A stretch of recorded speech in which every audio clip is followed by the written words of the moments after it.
옛날에 미국에 올리버 웬델 홈스라고 하는 대법관이 있었습니다. 이 사람은 건망증이 아주 심한 사람이었어요. 한 번은 기차를 타고 어디를 가는데 이제 차장이 표 검사를 하게 되었습니다. 근데 이 대법관이 아무리 주머니를 뒤져봐도 이 표가 나오질 않는 거예요. 그러니까 이 차장이 말하기를, 판사님 괜찮습니다. 제가 판사님을 잘 아니까 괜찮습니다 하고 그렇게 말을 했어요. 그러니까 이 대법관이 난처한 표정을 지으면서 참 고맙습니다마는, 그런데 제 문제는 이 표를 잃어버렸다는 그것보다 저의 더 큰 문제는 표를 잃어버렸기 때문에 내가 지금 어디를 가고 있는지 알지 못하는 것이 제 큰 문제입니다. 그렇게 얘기를 했다는 거예요. 참 그 정도 되면은 이 건망증도 좀 문제가 될 것 같습니다. 그런데 더 큰 문제는, 그것보다 더 큰 문제는, 우리가 이 세상에서 살면서, 우리가 이 인생의 길을 가면서 내가 지금 어디로 가고 있는지, 내 종착역이 지금 어디인지 그걸 알지 못하고 살아가는 사람들이 많은 것, 그것이 더 큰 문제일 것입니다. 근데 그보다 더 큰 문제가 있어요. 그건 뭐냐면은 우리가 이 세상에 살면서 내가 누구인가를 모르고 살아가는 사람들이 너무나도 많다는 것입니다. 옛날 일찍이 소크라테스는 너 자신을 알라. 그런데 이 소크라테스가 정말 자기에 대해서 알았는지 아마 몰랐을 것입니다. 여러분들은 어떠십니까? 여러분들은 정말 내가 누구인가 하는 걸 알고 계세요? 내가 어떤 사람인가, 나에 대해서 지금 어떻게 생각하고 계십니까? 어떤 사람이 고백하기를 나는 정말 내가 싫다 하고 그렇게 고백한 사람이 있었어요. 혹시 자기 자신에 대해서 그렇게 생각하시는 분은 안 계십니까? 내가 어떤 사람이며 내가 어떤 존재며 또 내가 어떠한 사람인가 하는 것을 아는 것은 참으로 중요한 일입니다. 오늘 본문에 보면은 다윗은 자기 자신, 나에 대해서 깊이 생각했던 사람이었습니다. 그는 목동인지라 밤하늘을 쳐다보면서 그는 인생의 의미를 깊이 생각했을 것입니다. 밤하늘을 쳐다보면서 광활한 우주를 바라보면서 하나님의 크신 사랑과 하나님의 크신 능력을 그는 깊이 생각했을 것입니다. 만유인력의 법칙을 발견했던 뉴턴은 말하기를, 천문학자로서 불경건한 자가 있다면 그는 미친 사람이다, 그렇게 얘기했습니다. 그리고 케플러라고 하는 또 유명한 천문학자가 있었죠. 이 사람은 말하기를, 창조주여 하나님께서 창조를 통하여 나에게 기쁨을 주시니 감사합니다 라고 그렇게 고백했습니다. 그리고 합이라고 하는 사람은 자연은 하나님이 쓰신 책이다 라고 그렇게 말했습니다. 그런데 오늘 본문 말씀 먼저 1절을 보겠습니다. 여호와 우리 주여, 주의 이름이 온 땅에 어찌 그리 아름다운지요, 주의 영광이 하늘을 덮었나이다.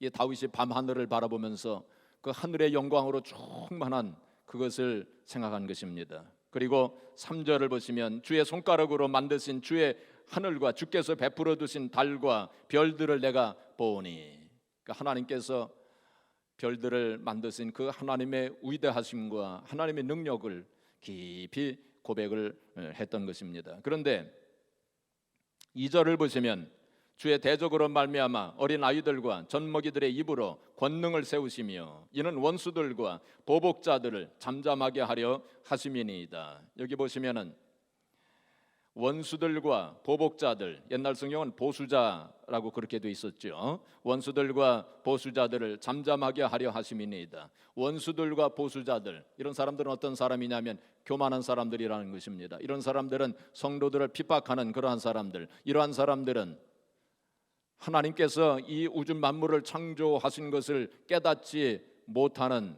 그런 사람들이라는 것입니다. 그래서 시편 14편 1절에 보시면은 어리석은 자는 그 마음에 이르기를 하나님은 없다 하도다. 어리석은 자, 교만한 자들은, 그리고 하나님을 업신여기는, 하나님을 경외하지 아니하는 그러한 사람들은 하나님 없다고 생각하고 그렇게 살아간다는 것입니다. 마치 옛날 시골에서 이렇게 살다 보면은 이 소가 지나갑니다. 소가 이렇게 진흙 혹은 논을 이렇게 지나간 발자국을 보면 소 발자국이 생겨요. 그렇죠? 그러면 소 발자국에 이제 비가 오면은 거기에 빗물이 고입니다. 그러면 거기에 장구벌레가 거기서 헤엄을 칩니다. 그렇죠? 장구벌레는 거기서 헤엄을 치면서 넓은 바다가 있다고 하는 사실을 아마 꿈에도 모를 거예요. 그렇죠? 또 과일을 보면 거기에 씨가 있습니다. 작은 씨에 살고 있는 작은 벌레가 있어요. 이 작은 벌레는 아마 그곳이 세계 전체인 거로 그렇게 생각하며 살 거예요. 어리석은 자, 그리고 교만한 자는 하나님께서 이 세상을 창조하셨다는 그 사실을 알지 못한다는 것입니다. 그런데 여기 보니까 어린 아이들과 젖먹이들의 입으로 권능을 세우시며, 어린 아이들과 젖먹이들, 어떤 사람들입니까? 겸손한 사람들을 가리킵니다. 그리고 순수한 사람들입니다. 하나님을 경외할 줄 아는 그러한 사람들을 가리킵니다. 그러한 사람들은 하나님께서 이 세상을 창조하셨다는 그 사실을 알게 된다고 그렇게 말씀하고 있는 것입니다. 다윗은 하늘을 쳐다보면서 하나님께서 만드신 이 광활한 우주를 바라보면서, 광활한 이 우주 얼마나 엄청나게 큰 우주입니까? 이 우주를 만드신 하나님이 얼마나 크신 하나님이신가 하는 것을 생각했을 거예요.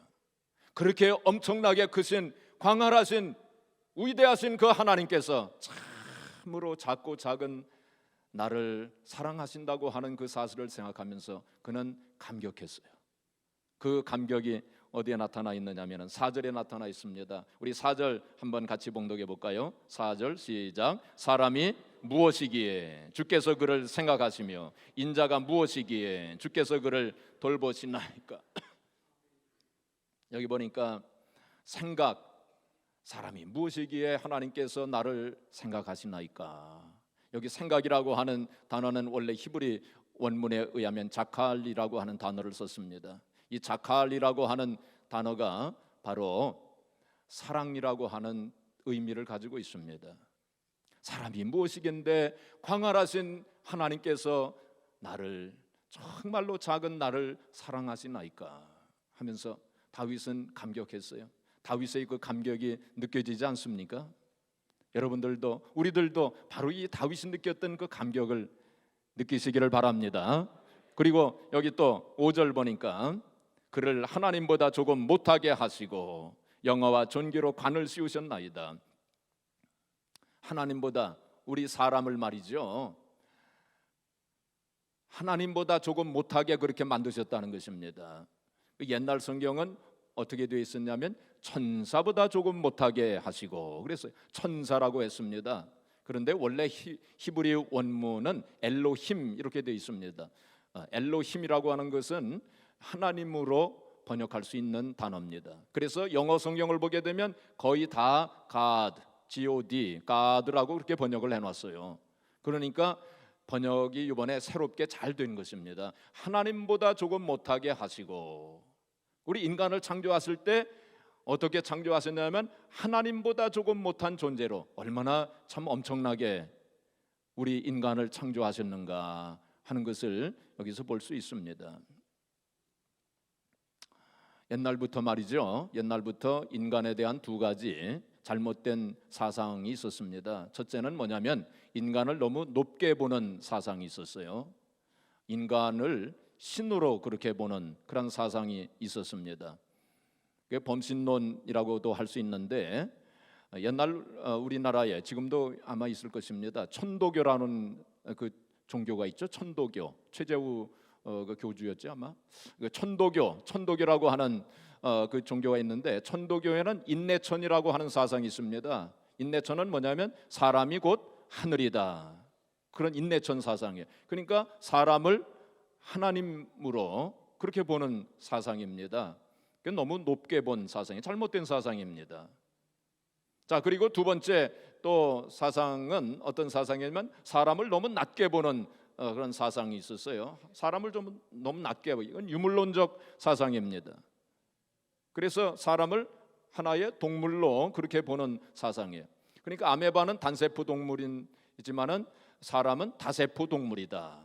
그러니까 동물로 취급을 하는 것입니다. 그러나 성경은 뭐라고 말씀하고 있느냐면 하나님보다 조금 못한 존재로 그렇게 말씀하고 있는 거예요. 그러니까 인간은 하나님의 형상과 모양대로 지음을 받은 참으로 귀하고 소중한 존재임을 말씀하고 있는 거예요. 다른 동물과는 다른 존재인 것을 성경은 분명히 말씀하고 있습니다. 그래서 시편 139편 14절에 보시면은 우리 인간을 만드실 때 신묘막측하게 wonderfully, fearfully 우리 인간을 만드셨다고 그렇게 말씀했어요. 그리고 또 오늘 여기 말씀을 보시면은 5절 말씀 보시면은 하나님보다 조금 못하게 하시고 영화와 존귀로 관을 씌우셨나이다. 우리 사람에게, 바로 우리 하나님의 백성들에게 영광과 존귀로, 얼마나 엄청난 말씀입니까? 영광과 존귀로 관을 씌우셨다는 거예요. 할렐루야. 그래서 우리는 나를 생각할 때, 특별히 우리가 예수 그리스도로 말미암아 구원받은 하나님의 백성된 우리, 나를 생각할 때 우리는 참으로 존귀한 존재로, 참으로 소중한 존재로 나를 생각할 수 있어야 돼요. 이걸 다른 말로 바꿔 말하면은 영적 자부심을 가져야 됩니다. 뭘 가져야 돼요? 영적 자부심을 가지고 살아야 돼요. 이 자부심이라고 하는 것은 자만심과는 다른 것입니다. 그렇죠? 이 자부심은 영적 이 자부심은, 건전한 자부심은 나의 존재에 대한 신성한 자존심입니다. 이것은 하나님으로부터 오는 것입니다. 하나님으로부터 오는 것이기 때문에 영적 자부심을 가지고 살아가는 사람들은 오히려 하나님 앞에 겸손하게 됩니다. 그런데 자만심이라고 하는 건 무엇이냐면 자기 자신으로부터 오는 우월감입니다. 그렇기 때문에 교만해집니다. 교만해진 사람은 결국은 망하게 돼요. 그래서 우리는 하나님 앞에서 영적 자부심을 가지고 살아야 돼요. 그리고 하나님 앞에서 나의 존재가 얼마나 귀하고 소중한 존재인가 하는 것을 우리가 늘 깨달으면서 그렇게 살아야 합니다. 우리가 정말로 내가 하나님 앞에서 귀하고 소중한 존재임을 깨달을 때 우리가 이 세상에서 비록 가난하게 살아도 우리는 낙심하지 않습니다. 내가 정말로 하나님 앞에서 얼마나 귀한 존재이며 얼마나 소중한 존재인가 하는 것을 깨닫는 사람은 이 세상에서 비록 소위 세상적인 성공을 못했다 할지라도 우리는 낙심하지 않습니다. 그리고 내가 정말로 하나님 앞에서 얼마나 귀하고 소중한 존재인가 하는 것을 깨닫고 살아가는 그 사람은 우리가 이 세상에 살면서 비록 환경이 어렵고 또 사정 형편이 참으로 어렵고 힘들어도 낙심 좌절하지 않습니다. 왜냐하면 나를 특별한 존재로 하나님께서 만드셨다는 그 사실을 알고 있기 때문에.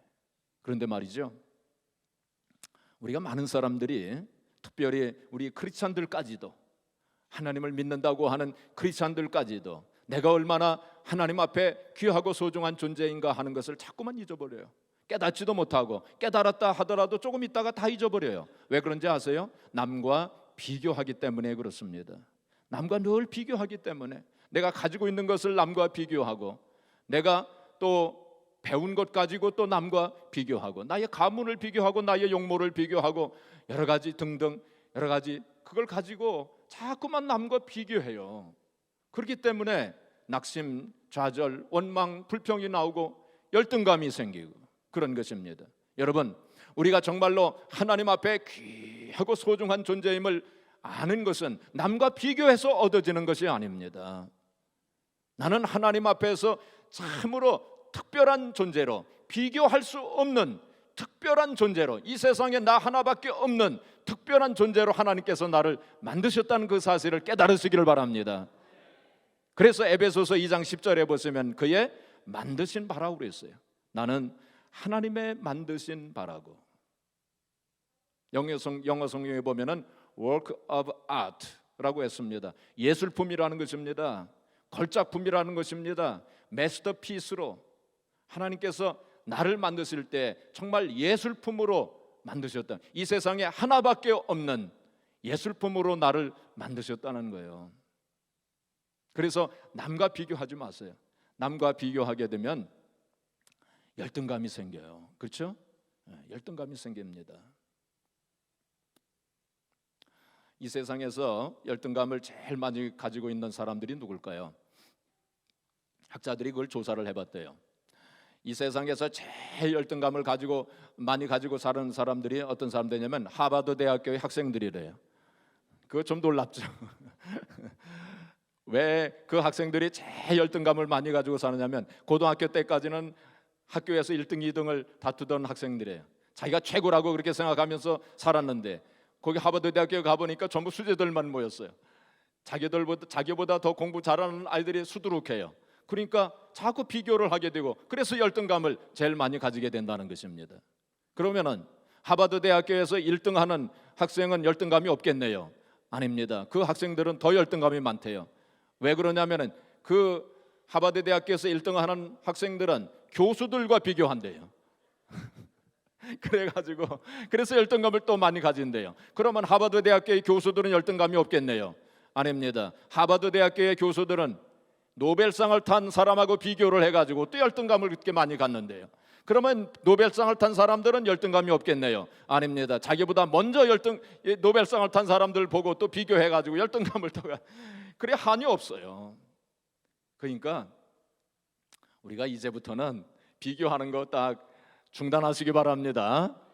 우리 크리스천들은, 하나님의 백성들은 말이죠, 비교 의식에서 살 것이 아니라 창조 의식에서 사시기를 주의 이름으로 축복합니다.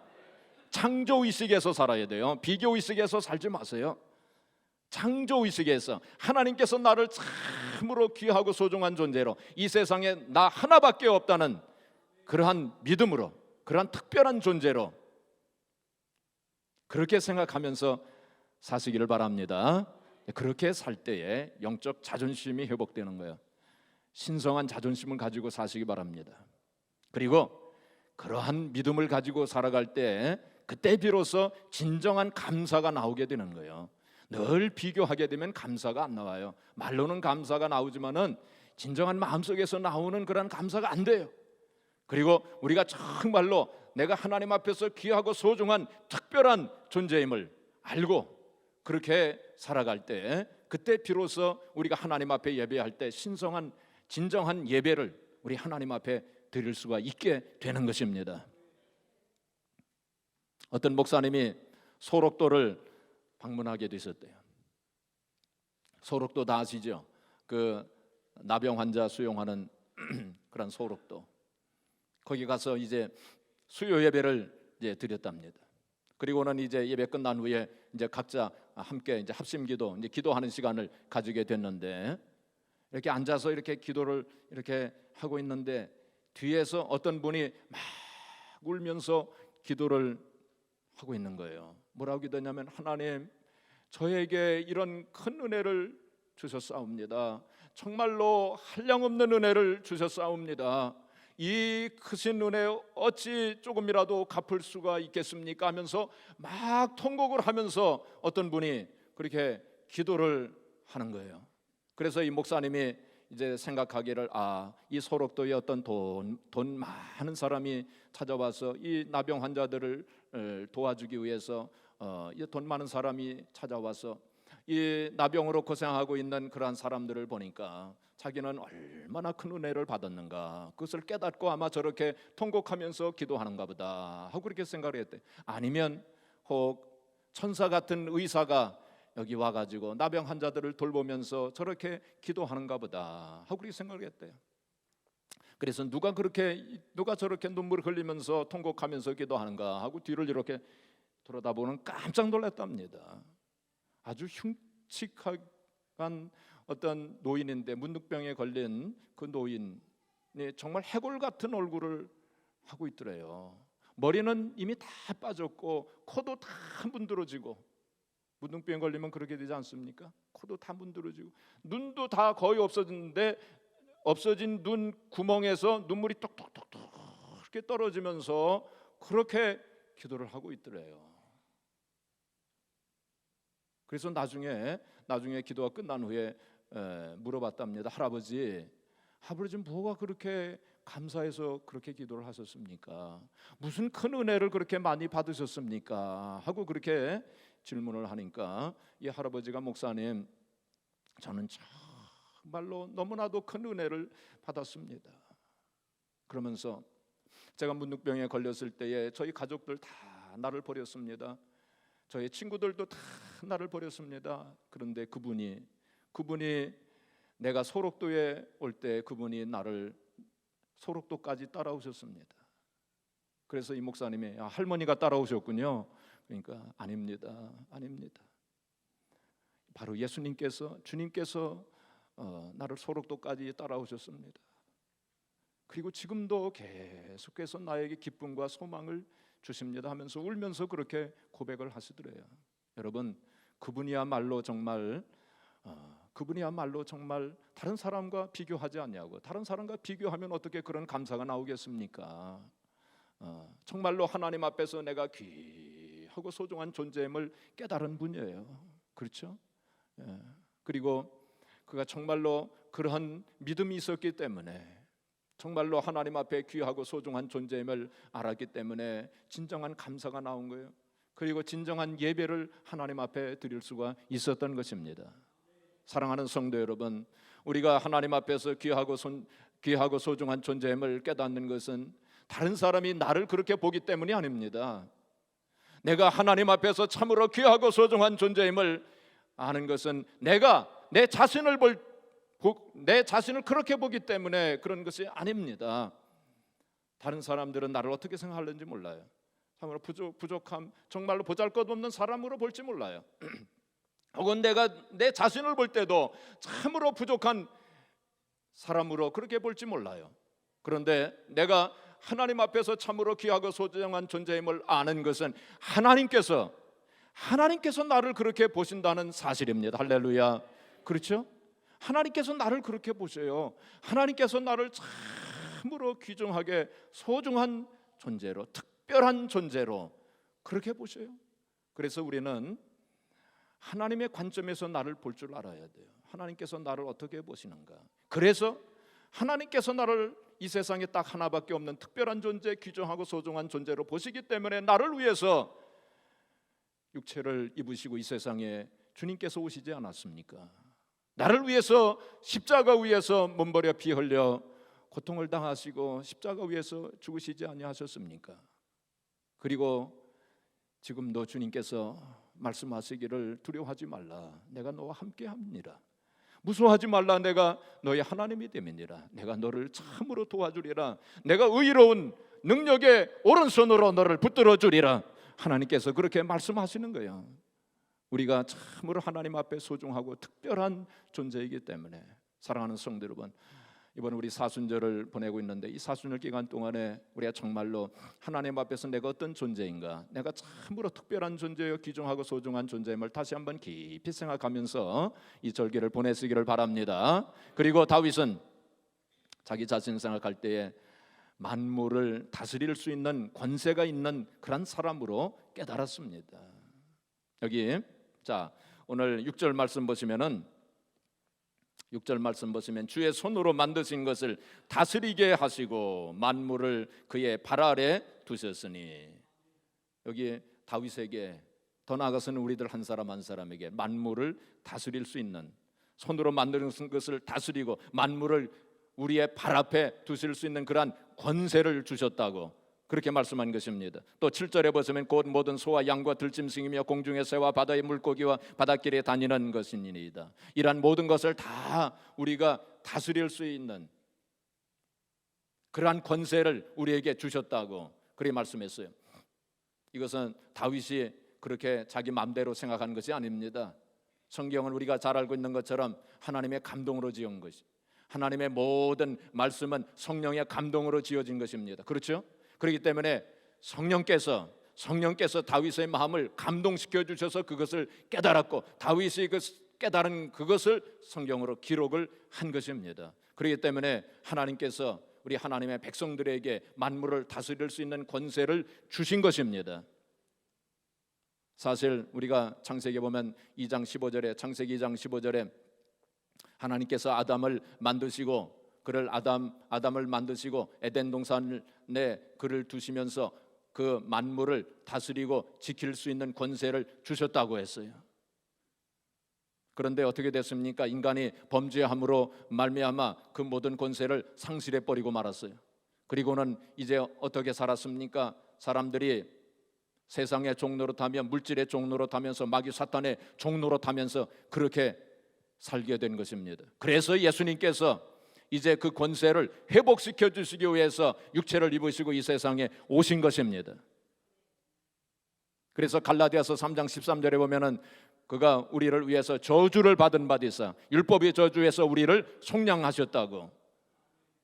우리가 종노릇 하고 있었는데 그런데 이제 그 종의 저주에서 벗어날 수 있도록 하시기 위해서 예수님께서 이 세상 육체를 입고 오셔서 우리 대신 저주를 받은 바 되셔서 율법의 저주에서 우리를 속량하셨다고 그렇게 말씀하신 것입니다. 율법의 저주에서 벗어나게 하셔서 다시 한번 만물을 다스릴 수 있는 권세 있는 성도로 살아갈 수 있도록 하시기 위해서 이 세상에 오셨다고. 그리고 누가복음 10장 19절에 보시면 예수님께서 말씀하시기를 내가 너에게 뱀과 전갈을 밟으며 뭐를 밟으며? 뱀과 전갈을 밟으며 모든 원수의 능력을 제어할 수 있는 권능, 권세를 주었다고 그렇게 말씀했어요.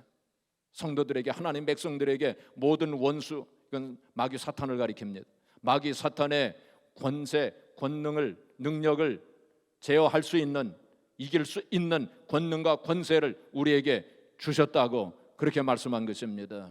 그래서 우리는 마귀 사탄과 싸워서 이길 수 있는 그러한 권세 있는 하나님 백성들이라고 하는 사실을 알아야 돼요. 베드로전서 2장 9절에 보시면 뭐라고 말씀했습니까? 왕 같은 제사장이라고 그랬어요. 왕과 같은 그러한 권능이 있다고, 권세가 있다고 그걸 말씀한 것입니다. 그 예수님께서 그 권세와 그 권능을 사용할 수 있는 방법을 가르쳐 주셨어요. 그러시면서 내 이름으로 구하라 그랬어요. 바로 예수님의 이름을 우리에게 주신 거예요. 예수님의 이름을 사용해서 그 권세를 사용할 수 있도록 그렇게 말씀하신 것입니다. 내 이름으로 구하면 모든 것이 다 이루어지겠다고 그렇게 말씀을 한 것입니다. 빌립보서 2장 10절에 보시면은 예수님의 이름 앞에 하늘에 있는 것들과 땅에 있는 것들과 땅 아래에 있는 모든 것들이 다 그 이름 앞에 무릎을 꿇고 복종한다고 그렇게 말씀을 했어요. 우리에게 예수님의 이름을 사용할 수 있는 그러한 권세를 주셨어요. 바로 예수님의 이름의 이 권세를 예수님의 이름을 사용하셔서 여러분 이 세상에 사시면서 환경에 대해서 명령하세요. 혹은 문제에 대해서 명령하세요. 마귀 사탄에 대해서 예수님의 이름으로 명령하시기를 바랍니다. 바로 그러한 권세를 우리에게 주셨어요. 많은 사람들이 그 사실을 깨닫지 못하고 살고 있습니다.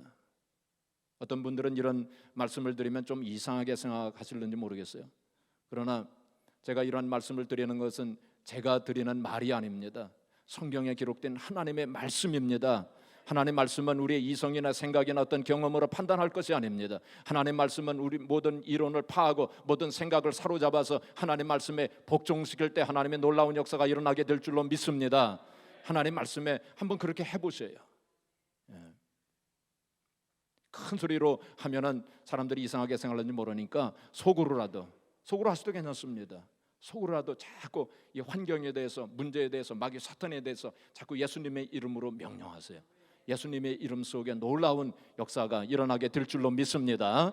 다윗은 바로 그런 권세가 있음을 깨달았어요. 사랑하는 성도 여러분, 우리가 사순절을 보내면서 다윗처럼 밤에 한번 이렇게 밖에 나가셔서 밤 하늘을 한번 쳐다보세요. 뉴욕에 오니까 별로 이 별이 잘 보이질 않더라고요. 그래도 밤 하늘을 쳐다보세요. 그리고 다윗처럼 하나님의 크신 그 능력과 하나님의 크신 사랑을 깨달으시기를 바랍니다. 그리고 나 자신이 어떤 사람인가, 하나님 앞에서 내가 얼마나 귀하고 소중한 존재임을 깨달으시기를 바랍니다. 영적 자존심을 가지고 사시기를 바랍니다. 그리고 나에게 어떤 영적 권세가 주어져 있는가 하는 그것을 깨달으시기를 바랍니다. 그래서 오늘부터는 정말 우측되지 마세요. 정말로 하나님의 자녀답게 어깨를 펴시고 당당하게 영적 자존심을 가지고, 신성한 자존심을 가지고, 자부심을 가지고 내가 어떤 존재인가 하는 것을 깨닫고, 그러나 교만하게는 살지 마세요. 늘 하나님 앞에 겸손하게, 그러나 영적 자부심을 가지고 그렇게 사시기를 바랍니다. 그리고 영적 권세를 가지고 늘 승리하면서 마귀 사탄에게 지지 말고 마귀 사탄에 이기고, 환경, 사정, 형편, 문제에 위축되지 마시고 그걸 극복하시면서 이기면서, 그래서 승리하고, 그래서 하나님 앞에 영광을 돌리고 또 하나님의 영광을 보는 저와 여러분들이 되어지기를 주님의 이름으로 축복합니다.